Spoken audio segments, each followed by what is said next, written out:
Hello viewers, welcome in this video. In this video we will see the topic Nazis and the rise of Hitler. This is very interesting story और हम ये इस story में हम लोग देखेंगे कि ये बहुत ही जो है एक ट्रेजेडी स्टोरी है जो कि इंटरेस्टिंग भी है और साथ में जो है डराता भी है। तो लेट स्टार्ट। इस स्टोरी की शुरुआत जो है एक फ्लैशबैक से होती है। यहाँ हम लोग देख सकते हैं it was the season of spring 1945 बोला जा रहा है। 1945 का स्प्रिंग सीजन था। इसमें 11 साल का एक जर्मन बच्चा जो है जिसका नाम हेलमुट है, वो अपने बेड पर लेटा हुआ है और उसी वक्त उसे जो है अपने पेरेंट्स के डिस्कशन की आवाज़ सुनाई देती है। उसके जो पेरेंट्स हैं सीरियस टोन में कुछ डिस्कस कर रहे हैं। उसके फादर जो थे वो एक प्रोमिनेंट फिजिशियन थे जो कि अपनी वाइफ को ये डिलीवर कर रहे थे, मतलब अपनी वाइफ को ये बता रहे थे कि उन्हें क्या करना चाहिए। उन्हें अपनी पूरी फैमिली को जो है मार देना चाहिए या फिर अकेले सुसाइड कर लेना चाहिए। उसके फादर किसी रेवेंज लेने की बात कर रहे थे। उनका कहना था कि जो एलाइज ग्रुप है वो उनके साथ वही करेंगे जो उन्होंने क्रिपल्ड और ज्यूज के साथ किया है। नाउ अगले दिन क्या होता है, अब देखिए इसमें से बहुत सारे सवाल जो है खड़े होते हैं, जैसे एलाइज कौन थे, क्रिपल्ड कौन थे, ज्यूज कौन थे और ये किस रेवेंज की बात उसके फादर कर रहे थे। अगले दिन क्या हुआ, वेरी नेक्स्ट डे अगले दिन जो है हेलमुट को उसके फादर जंगलों में लेकर के गए। वहाँ उन्होंने बहुत सारा जो है समय पास किया, बहुत खुश रहे दोनों ने खेला कूदा, साथ में बहुत सारे गाने गाए। उसके बाद क्या हुआ, उसके बाद हेलमुट के फादर ने अपने आप को जो है गोली मार ली अपने ही ऑफिस में। हेलमुट को याद था कि उसने क्या देखा था, उसने देखा था कि उसके फादर का जो यूनिफॉर्म था जो ब्लड से पूरा जो है रंगा हुआ था, वो यूनिफॉर्म को घर के ही फैमिली फायर प्लेस में जला दिया गया था। एक्चुअली जो यूरोपियन कंट्रीज होते हैं वहाँ ठंड ज़्यादा पड़ने की वजह से हर एक घर को गर्म रखने के लिए स्पेशली एक फायर प्लेस बनाया जाता है। तो इसी फायर प्लेस में जहाँ हमेशा जो है आग जलती रहती है, उसी फायर प्लेस में उनकी यूनिफॉर्म को जला दिया गया था। सो ट्रॉमेटाइज्ड वाज ही बाय, और इस घटना से वो इतना ज़्यादा डर गया था और उसने जो रात को सुना था कि कहीं जो है जो उसके फादर बोल रहे थे कि पूरी फैमिली को कहीं खत्म ना कर दिया जाए, तो इस बात को सुन करके वो इतना ज़्यादा डर चुका था कि अगले 9 सालों तक 9 इयर्स तक उसने घर में खाना खाने से मना कर दिया। क्यों? क्योंकि उसे हमेशा ये डर लगा रहता था कि कहीं उसकी माँ जो है उसके खाने में पॉइजन मिला करके उसे भी ना मार दे। इस वजह से हेलमुट जो है घर में खाना नहीं खाता था, या तो वो डिनाई कर देता था या फिर वो जो है मना कर देता था, नहीं तो उसको फेंक दिया करता। अब उसके बाद क्या हुआ, एक्चुअली उस वक्त हेलमुट ये रियलाइज नहीं कर पाया कि सच में उसके फादर के साथ क्या हो रहा था। एक्चुअली उसके फादर जो थे वो एक नाजी थे और वो एडोल्फ हिटलर जो कि जर्मनी का रूलर था, डिक्टेटर था, उसके सपोर्टर थे। बहुत सारे लोग आप लोग में से होंगे जिन्हें पता होगा कि ये नाजी क्या है और हिटलर क्या है, और जो नहीं जानते हैं उनको मैं डिस्क्राइब करूंगी। ये पूरा चैप्टर उसी के बेसिस पे है। सो हिटलर के सपोर्टर होने की वजह से जो है उनको सुसाइड करना पड़ा। तो आखिर ऐसा क्यों करना पड़ा, ये एक सस्पेंस है। हिटलर जो कि डिटरमाइन कर रखा था कि वो जर्मनी को एक पावरफुल कंट्री बनाएगा, और उसका एम्बिशन क्या था, उसका एम्बिशन था पूरे यूरोप को जीत लेना। वो नेपोलियन से भी आगे जाना चाहता था और पूरे यूरोप से या तो रेवेंज लेना चाहता था या पूरे यूरोप को जीतना चाहता था। साथ में उसने जो है जितने भी ज्यूज थे उसके कंट्री में या जो भी उसने एरिया जीता था, वहाँ के जितने ज्यूज थे उन सबको उसने मार डाला था। नाजिज्म जो है was not one or two absolute, इसने कोई एक या दो काम नहीं किया था कि एक खराब काम किया या दो काम किया, इसने series of a system of जो है वर्क किया। इसका पूरा एक सिस्टम है, आइडियाज का एक स्ट्रक्चर है जो अलग तरह के वर्ल्ड और पॉलिटिक्स को जनरेट करता है। हिटलर ने जो है एक नए तरीके के पॉलिटिक्स को जनरेट किया। तो इस पूरे चैप्टर में we are trying to understand what is Nazism, और हम लोग ये भी देखेंगे कि हेलमुट के जो फादर थे उन्होंने अपने आप को गोली क्यों मारी and what the basis of his fear was, उनके डर का क्या कारण। You can see here he is Hitler, इनका पूरा नाम जो है एडॉल्फ हिटलर है, और ये है ज्यूवेल्स, ये प्रोपेगेंडा मिनिस्टर हैं हिटलर के। तो लेट्स सी दिस। मई 1945 वर्ल्ड वार में जो है जर्मनी ने सरेंडर कर दिया एलाइज ग्रुप के सामने, मतलब जर्मनी जो है अपने डिफीट को एक्सेप्ट कर लेता है, वो हारने लगता है। हिटलर और जो उसके प्रोपेगेंडा मिनिस्टर ज्यूवेल था, उनको ये पता होता है कि अब उनके साथ क्या होने वाला है, इसलिए हिटलर और ज्यूवेल्स ने अपनी फैमिली के साथ जो है कलेक्टिवली सुसाइड कर लिया। कहाँ पर सुसाइड किया? तो बर्लिन के एक बंकर में अप्रैल में सुसाइड कर लिया। मतलब जो मेन रूलर थे, जो पूरे जर्मनी को डिक्टेट कर रहे थे, जिनका पूरा प्रोपेगेंडा चल रहा था, उन लोगों ने ही जो है अपने आप को सुसाइड कर लिया। उन्हें पता हो गया था कि अब उनके साथ बुरा होने वाला है। जैसे ही उन लोगों ने सुसाइड कर लिया तो उनका जो फियर था, वहाँ जितने भी उनके सपोर्टर्स थे उनके अंदर भी आ गया। सपोर्टर्स अब डर गए कि जब हमारे हेड ही नहीं रहेंगे तो हम लोग क्या करेंगे। इस वजह से जो है उन लोगों ने भी सुसाइड का डिसीजन लिया था।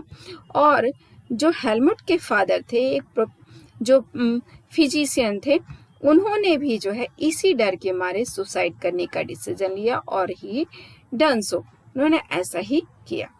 जब वर्ल्ड वार खत्म हुआ था, जो वार एंड हुआ था, उस वक्त एक इंटरनेशनल मिलिट्री ट्रिब्यूनल जो है बनाया गया, जो ये इस्टाब्लिश्ड हुआ था न्यूरेमबर्ग में। और यहाँ पर जो इस इंटरनेशनल मिलिट्री ट्रिब्यूनल का जो इस्टाब्लिशमेंट हुआ था, वो इसलिए हुआ था कि नाजी वार के जितने भी क्रिमिनल्स हैं, जो कि पीस के अगेंस्ट है, जिन्होंने जो है इस वार के क्राइम को किया है, और साथ में उनके ऊपर ये भी एलिगेशन लगाया गया था कि उन्होंने ह्यूमनिटी के अगेंस्ट क्राइम किया है, उन सबको जो है पनिशमेंट देना है। जर्मनी ने जो है वार के समय स्पेशली बहुत सारे क्राइम किए। जर्मनी में जो कुछ हुआ और नाजी पार्टी ने जो कुछ जर्मनी में किया, उसे क्राइम अगेंस्ट ह्यूमनिटी के नाम से जाना गया। और ये भी बोला गया कि ये सीरियस मोरल एक्ट है। इसने जो है लोगों को अंदर तक डरा दिया, इसने बहुत सारे क्वेश्चन क्रिएट कर दिए, और इसका पूरे वर्ल्ड लेवल पे जो है कंडेमनेशन हुआ। लोगों ने इसको विरोध करना शुरू किया। तो आखिर वो कौन से एक्ट थे, कौन से जो है काम थे नाजी पार्टी और हिटलर के, जिसे दुनिया के किसी भी इंसान ने पसंद नहीं किया। Here I want to show you what is Allies power. Allies power क्या होता है? तो जो सेकंड वर्ल्ड वार हुआ था उसमें एलाइड पावर और एक्सेस पावर थे। एलाइड पावर जो था उसमें यूके, फ्रांस लीडिंग कंट्री थे। बाद में 1941 में जो है अमेरिका और सोवियत संघ, जिसको कि यूएसएसआर बोला जाता है, ये दोनों शामिल हो गए थे। और इनकी फाइट जो है हुई थी एक्सेस पावर के साथ, जिसमें जर्मनी, इटली और जापान जो है मेन कंट्रीज थे। तो इनके बीच में जो है लड़ाई हुई थी। इस एक्सेस पावर में ये तीनों कंट्री लीड कर रहे थे और एलाइड पावर में ये सारे मेन कंट्रीज थे। नाउ जब सेकेंड वर्ल्ड वार हो रहा था तो जर्मनी में क्या हो रहा था? तो जब सेकेंड वर्ल्ड वार हो रहा था तो जर्मनी में चल रहा था जीनोसाइडल वार। व्हाट इज जीनोसाइडल वार? आप ऐसे समझिए कि जीनोसाइडल वार वो एक्ट है जिसमें कुछ सेलेक्टेड ग्रुप के खिलाफ जो है कुछ ऐसा एक्शन किया जाता है कि उन्हें बहुत ज़्यादा मार दिया जाता है या उनको डिस्ट्रक्शन किया जाता है लार्ज लेवल पर। Selected group, you can see here genocidal बार है, killing on large scale leading to destruction of large section of people. मतलब कोई एक सेलेक्टेड ग्रुप, एक भी हो सकते हैं, 2 या 4 भी हो सकते हैं, तो जो सेलेक्टेड ग्रुप होते हैं उसके आगे जो है ये जेनोसाइडल बार चला जाता है, जिसमें उस ग्रुप के लोगों को जो है मास स्केल पे मर्डर किया जाता है। और जिन लोगों को मारा जाता है वो लोग इनोसेंट होते हैं, कॉमन सिविलियन होता है, उनका कोई क्राइम नहीं होता, बट उनको जो है टॉर्चर किया जाता है, उनको मार डाला जाता है। ये एक्टिविटी उस वक्त जो है जर्मनी में हुआ था जब सेकेंड वर्ल्ड वॉर चल रहा था। इस एक्टिविटी में जो है 6 मिलियन ज्यूज को मार दिया गया, साथ में लगभग जो है 2 मिलियन जिप्सीज को मार दिया गया, 1 मिलियन पॉलिश सिविलियंस को मार दिया गया, 70,000 जर्मन्स को मार दिया गया। और ये काम हिटलर, उसके प्रोपेगेंडा मिनिस्टर ग्योबल्स और नाजी पार्टी ने मिलकर किया। अब इस पूरे सिस्टम को चलाने के लिए जो है पूरा का पूरा जो है एक सपोर्ट जो है कॉमन पब्लिक के बीच में भी अवेलेबल था, जिन लोगों ने नाजी पार्टी को सपोर्ट किया था। 70,000 जो जर्मन्स को मारा गया था वो मेंटली या फिर फिजिकली या फिर दोनों लेवल पे डिसेबल्ड थे। उनको जो हिटलर था वो ये समझता था कि ये जो है सही नहीं है या फिर वो लोग जर्मनी के लिए बेनिफिशियल नहीं है, इसलिए उनको मार दिया गया। इन लोगों को सबसे पहले क्या किया गया कि कॉमन पीपल से अलग किया गया, सबको जो है एक जगह पे कलेक्ट करके रखा गया। उसके बाद इनको जो है गैसिंग चैम्बर्स में भेजा गया, जैसे कि बहुत सारे सेंटर्स बनाए गए थे गैसिंग चैम्बर्स के, जिसमें एक सेंटर का नाम है ऑस्ट्रिच। इस सेंटर में जो है लोगों को भेजा जाता था और कलेक्टिवली उनको जो है मार दिया जाता था। लेकिन न्यूरेमबर्ग ट्रिब्यूनल ने क्या किया? जो न्यूरेमबर्ग ट्रिब्यूनल ऑर्गेनाइज की गई थी, किस लिए? नाजी के क्रिमिनल्स को पनिशमेंट देने के लिए उन लोगों ने केवल 11 लोगों को, जो कि बहुत लीडिंग लोग थे इस क्राइम में, सिर्फ उन्हीं लोगों को मारा गया, उन्हीं लोगों को डेथ सेंटेंस दिया गया। अदरवाइज मैक्सिमम को छोड़ दिया गया, कुछ लोगों को लाइफ इम्प्रिजन्ड किया गया, बाकी सब के सब जो है उनको कोई पनिशमेंट नहीं दिया गया। आखिर ऐसा क्यों किया गया? जो नाजी पार्टी या जो नाजी के लोग थे, जिन लोगों ने ह्यूमैनिटी के अगेंस्ट क्राइम किया, लेकिन उनको पनिशमेंट के नाम पे कुछ नहीं किया गया। क्यों? इसलिए क्योंकि इस बार एलाइज पावर ये नहीं चाहते थे कि जर्मनी के लोगों को हरेस किया जाए, जैसा कि फर्स्ट वर्ल्ड वॉर में किया गया था। फर्स्ट वर्ल्ड वॉर में जो है जर्मनी के साथ एक ट्रीटी की गई थी जिसे वारसाई ट्रीटी कहा जाता है, और उस ट्रीटी के बाद जो है जर्मनी को बहुत ज़्यादा ह्यूमिलेट किया गया था, और उसी ह्यूमिलेशन को का रिवेंज लेने के लिए जर्मनी के लोग कलेक्ट हुए थे, जिसका फ़ायदा जो है हिटलर ने उठाया था। Hitler become the ruler of और डिक्टेटर ऑफ जर्मनी, और उसके बाद जो है सेकेंड वर्ल्ड वॉर हो गया। तो इस जो गलती फर्स्ट वर्ल्ड वॉर के बाद की गई थी, वो गलती दोबारा एलाइज पावर नहीं करना चाहता था। वो नहीं चाहता था कि फर्स्ट वर्ल्ड वॉर के बाद जैसे सेकेंड वर्ल्ड वॉर हुआ वैसे थर्ड वर्ल्ड वॉर भी हो। इस वजह से जो है इस बार जो भी नाजी के लोग थे उन लोगों को जो है पनिशमेंट नहीं दिया गया, कुछ सेलेक्टेड लोग को दिया गया, बाकी को छोड़ दिया गया।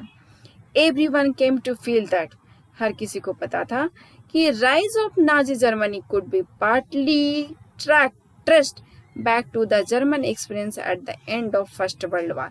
यहाँ पर कहने का मतलब ये है कि हर किसी को ये पता था कि जो फर्स्ट वर्ल्ड वॉर के बाद जिस तरह से जर्मनी के लोगों ने जो है फील किया, वो चीज़ दोबारा फील उनको नहीं करवाना है, या वो लोग कोशिश करेंगे उस एक्सपीरियंस को रिपीट करने के लिए। इसलिए जो है उनको ये उनके ऊपर जो है कोई हैरस एग्रीमेंट नहीं किया गया। नाउ इसके बाद हम लोग देखेंगे रियल स्टोरी की इसके बाद जो है क्या होता है। तो इसके बाद जो है हम लोग स्टार्ट करेंगे फर्स्ट वर्ल्ड वॉर के एंड से और वन बाय वन जो है हर एक स्टेप को समझने की कोशिश करेंगे। So now thank you for watching this video. अगर आपको ये जो स्टोरी है अच्छी लगी तो आप इस वीडियो को लाइक, कमेंट और सब्सक्राइब करें। Now thank you for watching this.